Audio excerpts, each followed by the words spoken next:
Hi everyone, my name is Pam Lanuri, Head of Expedition Operations at Noble Caledonia, and we have with us here for the second time Charley Cunningham, who's in the south of England at the moment, and he has been one of our safety and navigation officers on board the Sky Fleet for some years now. Hello Charley, how are you?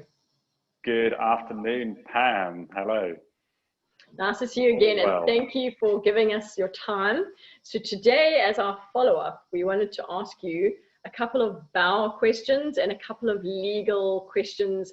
That was going to be about exclusive economic zones and where the law starts and ends of various countries and the flag states at sea. So let me kick off with the first question about the bulbous bow. Now, this is this big projection out the front bottom of the ship that most people don't even realize that it's there until we're like, hey, the dolphins are bow riding, and everyone runs down to the bow, and we get permission from the bridge, obviously, run onto the bow, and you look through that tiny little hole, the Panama stay hole, and you all suddenly see this huge, big projection out the front of the ship, and that's, for many people, the first time they realize it's there. So tell us a bit about this shipping, unique to ships design. Yeah, so it's a brilliant thing to look at, and it's this big bulb that sticks out off the front end of the ship, and there's a good few reasons for it. As the ship is displacing and pushing the water out of the way, it's imagine this sort of hump of water that's building up in front of it, and that causes the bow wave. Everyone sees this big wave coming out of the side of the vessel. If you've seen small boats going past, there's their sort of bow wave that's coming off and making a big wake. The Zodiacs do exactly the same, but on big ships, as that bow wave grows and grows, it produces more drag. More drag causes the ship to consume more fuel and need more power to go faster. So what the bulbous bow does is it starts the bow wave slightly further forward, and so you then have two bow waves happening. One that's caused by the bulbous bow, and the other one that's caused by the bow of the ship itself. And those two bow waves then cancel each other out. You can see explanations online about the physics of it, but those two bow waves cancel each other out, therefore reducing drag, reducing fuel consumption, better for the environment that way, saving money, and that gets passed on to guests because that affects the guest cost as well. Advantages to that is it looks great for a picture if you get the opportunity to stand on top of one. The captain of the Queen Mary II a few years ago did exactly that. The disadvantages are when we're ice navigating, we have to think, oh, where is the bulbous bow? How that's going to affect some small pieces of ice that we might feel it's okay to go closer to. But of course, we can't see it on the bridge, so you just have to know where it is. It's like when you park your car, there's a point where you think you know where your car is going to end, but you just need to be a little bit more confident around that. Okay, so that's so interesting. When I first, saw and discovered the bulbous bow, I really thought it was about, submerged objects, like imagine shipping containers or logs or something, and so that would take the brunt of the impact. How much of a factor is that? And I used to think it was literally solid stainless steel, but how does it crumple?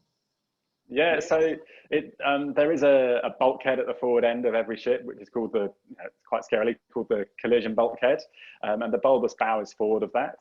The idea of that sort of wall as such at the front of the ship is that is a massive crumple zone, because it's planned to be an area where more likely you're going to hit something bow on, and therefore it's reinforced. It's not just a big lump of metal.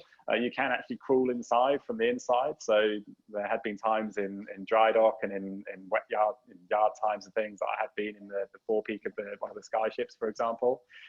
It's quite small to get down there. But yeah, you can go inside, and you can use it as a ballast tank. So we talked about using ballast water last time, and that is one of the tanks that you can use. One of the advantages of filling that forward tank up is it stops the bouncing of the bow a little bit. A lot of people get seasick with pitching, so that's one way that we can reduce the pitching motion of the ship. Yeah, and if people haven't spotted it yet, it's quite a massive projection. Looks like sort of Pinocchio's nose when the ship comes out the water in the dry dock. Actually looks like Pinocchio's nose. You can stand like 5 people on the bulbous bow. It's really much bigger than you imagine. You never really see it there, but it's there. Exactly. Yeah. All those interesting functions. So. Okay, yeah, and I thought it was solid. You know, I thought it was more to do with the impactor. It's so interesting that it's actually to do with ergodynamics and stuff. Yeah, and it's individually designed for every single ship because, of course, the bow wave that's created for each ship is different, and so to make that sort of extra bow wave ahead to cancel that drag out, it's individually designed, which is why every ship has one that looks slightly different. Yeah, and I've noticed, you know, when you're in the Arctic or northern Norway or such, they won't have a bulbous bow. They'll have almost like a sharp knife edge at the front of the ship that's designed to cut through the sea ice, rather than a bulbous bow, which would probably be inconvenient. So yeah. Really, really interesting. Exactly, yeah. So that's an example of where they've said actually the saving that we make is negligible. They've been able to make some changes in the ship's design itself, and so having that sort of that knife edge as such as you're going through the ice is the advantage to them, because they can go through the sea ice much more easily. Okay, so the next question is about the bow thruster, and this is a little shall I call it propeller right in the bow that I always wished I had when I parallel park my car. I think it's like cheating. It's an amazing thing. Tell us about this little engine in the front. Yeah, so a lot of people think that we've got an extra drop-down propeller at the bow on some ships, and some ships you do. On the Sky Fleet and on the majority of passenger vessels, there are these tunnels that go all the way through the bow of the ship. And in the middle of them is a little 4-bladed propeller, usually powered by an electrohydraulic power pack. That's a sort of electrohydraulic system. The blades will always spin in the same direction and then just alter their angle, so you can have that intense power very quickly, rather than have to stop the spinning of the propeller, then start it spinning in the other direction. By changing the angle and pitch on the blades, you get to have that sideways movement and that very responsive control. And it would be great to have it whilst parking. I find that parking in reverse is much better for me than parking forwards when I'm in a car. But having that and using the propellers and the rudders at the other end of the ship, depending on the wind conditions and the current, you can slide your ship out sideways. And it's great to see, you know, it's rewarding when the bridge team is able to do that, but it's also, you know, great fun to do it. And the practice as a junior officer for me being able to do that has always come when drifting in the ice in Antarctica or in the South Pacific, and we're just holding position on the ship because it's too deep to anchor. Yeah, that was what I was going to ask. So, I mean, it is really amazing to see you can move the ship directly sideways because of the bow thruster. But what would you use more if you were maintaining your position? Let's say you weren't at anchor, you were drifting, and you were holding your position for us to do our Zodiac operation, say, what would you use more of? So it depends on what the conditions are like. If it's really windy, then we'll use a lot of bow thruster, because wanting to keep the ship pointing into the wind stops us moving sideways. Of course, if you've got 20, 25, 30 mile an hour winds, if not more in Antarctica, as soon as that hits the side of the ship, there's a lot more windage. So we use a lot of the bow thruster in those occasions. If it's a glass calmy day, there's no need to use it. So we'll just use as much as possible on the engines. Advantage to that, we can turn off the bow thruster. A lot of people know that the crew accommodation is often forward and low down, and the bow thruster is also forward and low down. So it means that we can turn it off. It means a little bit more quiet time. Some people sleep in the afternoon. We want to try and, you know, keep as much rest time available for the crew when they're on their rest time. And so we'll turn the bow thruster off and just use it when we need it. Also, as you were saying about Zodiacs and, you know, doing those cruises, if we're using a lot of engine power on the Sky Fleet, the Zodiacs are approaching the stern. And if there's a lot of engine wash going on, then we're just going to push the Zodiacs out the way, and you'll never be able to approach. So if one of the drivers has been sort of upsetting or insulting the bridge a little bit, you can just be like, yeah, pew, and like bounce them off anytime. Send them off on their way. Yeah, and it's often at the beginning of a trip, you know, maybe we'll do sort of 4 or 5 trips with a new crew. We might do it a little bit more than normal, just so the drivers can get used to driving in the wash. It's a very, as you know, it's a very different skill, you know, driving a propeller wash. And we can, if we wanted to, we could move the rudders in one direction to push you out the other way, but it's not our intention, I promise. And it's you know, it's we also, you know, a lot of the officers drive themselves, and so know the challenges that you drivers and the staff sort of have to undertake when approaching the stern in sometimes rougher conditions when we have to use more power. Yeah, it's pretty funny if you just like just lining up your approach to the marina deck, and then yeah, and then you lose your place in the line. Yeah, okay, exactly. so thank you for that. That was really interesting. And the next question is about the exclusive economic zone of countries. So you get on board, let's just say, you know, in Portsmouth, and we're coming down around the Bay of Biscay, we're heading, you know, to the Med ultimately, or let's say, you know, even further south. When you're on board, we're in the Bahamas. Technically, we're in our flag state, which is the Bahamas. But at what point are you in the law of England? And then at what point are you in other countries' laws? When does it change? Whose laws do you fall under, and at what point? Because we don't have our passport stamped until we go ashore. Exactly. What happens? Yeah. So you've got these 3 zones effectively. You've got territorial waters, which belong to the sovereign state that you're in. So you join a ship in Portsmouth, you're in, you know, you then start going out to sea as you pass the Isle of Wight. You are in the territorial waters of the United Kingdom, within 12 miles of the coast. So anything happens on board at that point, it's happened in the UK, so to say. Let's say someone steals someone else's tea bags. Exactly. Now yeah. you're going to jail in England. Okay.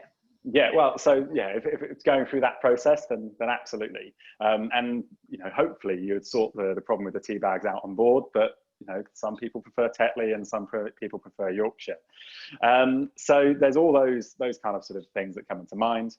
And then you talked about the exclusive economic zone. So now you go past 12 miles. Now you've gone past 12 miles. Okay. You've traveled through something called the contiguous zone.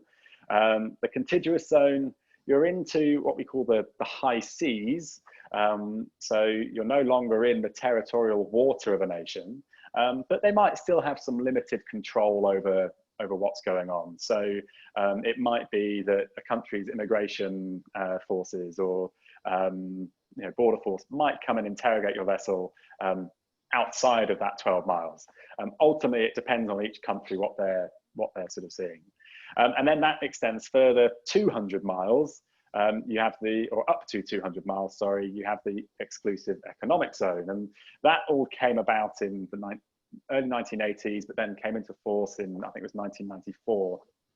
And this was down to fish and what people have a claim over. And so China and the Philippines, for example, you've got China are making artificial islands very close to the Philippines, but still within the exclusive economic zone of China. So they argue, and not wanting to get into the politics of things like that, but it's all about who can use the seabed to their advantage, who can exploit those, you know, what's on the seabed, artificial islands and various other things to their advantage. And the big thing that I suppose would resonate with the British guests is the Cod Wars and the sort of UK versus Iceland and other European nations fishing rights. And that's why a lot of this came about, was because you had the UK fishermen going quite close to Iceland and fishing, and vice versa. You had Icelandics coming towards the UK to fish.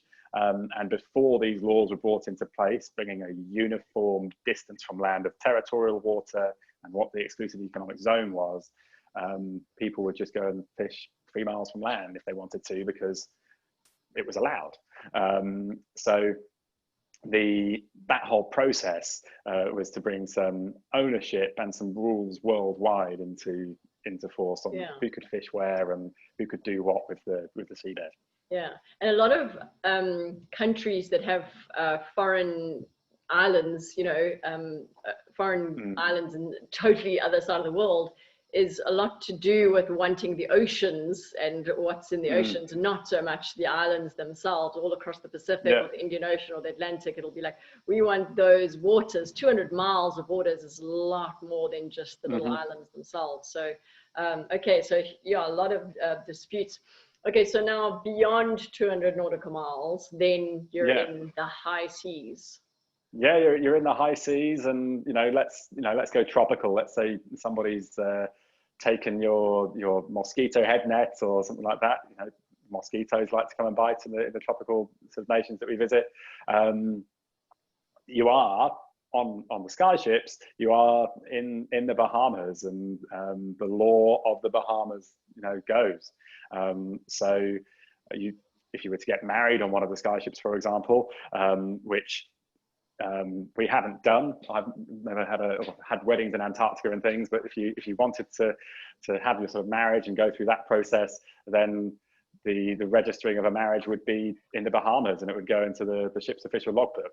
Of course, the majority of people who have a ceremony on board tend to go back home and register a marriage in their home country, because it's much easier than to do all the paperwork of getting it through the Bahamas and then registering it in their home country. But exactly that, if there's a crime on board, it is often down to the flag state's law enforcement. Now, if you're operating Indian Ocean cruise, for example, and there has been a crime on board of some kind, or just a death, we do have sort of deaths on board occasionally, and it is sad when those happen. If there's any doubt of if there's foul play involved, then it might be the Bahamas contacts the nation that the ship is called in. India, for example, if we're operating in the Indian Ocean, or in the Seychelles, and they might contact their law enforcement and say, would you please investigate this for us on our behalf? Because we're in the Bahamas, and it's going to take us a while to get to the Seychelles. So if you were going to steal a highly coveted mosquito head net, you're like, I could decide to do it close to Portsmouth, then I'll go to a jail in England, or I'll wait until the high seas. And a jail in Bahamas doesn't sound too bad for the next 6 months of my life. But now, what happens if you're cruising along, the coast of France and Spain, but you're never planning on going there, you're not docking there? It's still in their laws when you're in their EEZ? Yeah, so we're passing through their territorial waters. We're within 12 miles of their coast. You're in their waters as such. You've got to adhere to their rules and things. They are required to provide you what we call innocent passage. So you're allowed to just go through their waters. You're not supposed to hang about in them unless you're planning to, but you just carry on passing through. It's a bit like, there's as you're driving through a village or a town, people might look at you and think, oh, they're not a local, but you're going to allow them to drive along the road and continue driving. But there's no reason to stop them. But it's exactly that. You're provided innocent passage to freely pass through. But then, we won't actually be immigrated or with the stamp in our passport until you actually dock and process yourself through customs. So if you were to do that unexpectedly, I'm sure then some other things would come into place, but you would plan, like, for example, as a South African, we need visas to go pretty much everywhere. So I wouldn't have my visa for Schengen, even though we're traveling through their areas, if we weren't actually planning to stop there. And if we stop there unexpectedly, then I'm sure the person would make a plan. And that's when you actually now are immigrating and having your passport stamped and getting it like official. Yeah, okay. going through that clearance process, as you say. Yeah. All right. So that then leads to the last question I wanted to ask you, which was about cabotage. It's something we have to work around in certain countries. I know Japan and Australia is another one. And it's to protect, it was originally designed, I think, to protect the domestic airlines and the domestic cruising or shipping market. but it's quite inconvenient for us because it often means you have to do some detours to other countries within one cruise. Tell us a bit about that law. Yeah, so it's exactly as you say. It's to protect domestic operators from the international operators coming in and steal their business. I think the best known case is the Jones Act in the United States, and the Jones Act it's specific to cargo rather than passenger laws, but there's a separate law that covers their passenger fleet. And what it says for their cargo fleet is, if you want to carry a cargo from, let's say, New York down to Miami, you need to have a US built ship with a US crew, with US owners for the ship. It's all got to be American, going down their coast. And as you say, many other countries have very similar. And there is a similar law for passenger carriage in the US as well. So often, whether you're going with Caledonia or through other operators, and the bigger cruises, for example, if they're going to do an Alaska voyage, they might start in Seattle, stop in Vancouver along the way, do their Alaska voyage, and then finish in Seattle again. There's laws that also protect the ship just doing a one-way trip. So doing that international call suddenly makes it an international voyage. What does that mean to the shipper operator? Well, suddenly they don't have to have a US-built ship for Alaska. They don't have to have an all US crew. They don't have to have US owners. And so there's cost savings, of course, that get made there, but also ships can be, you're not limited to where your ships are being built. And for example, Northern Europe makes some very, very good ships. So there's advantage to that. I suppose an example of a company that has committed to, or has gone down that route, and I think Norwegian Cruise Line have one vessel that stays in Hawaii all year round. It's built in the US, has an all US crew, and is owned out of their sort of US market. You mentioned Australia and Japan, often Australian cruises, so it's an international voyage. They'll go up to Indonesia or to Bali or wherever.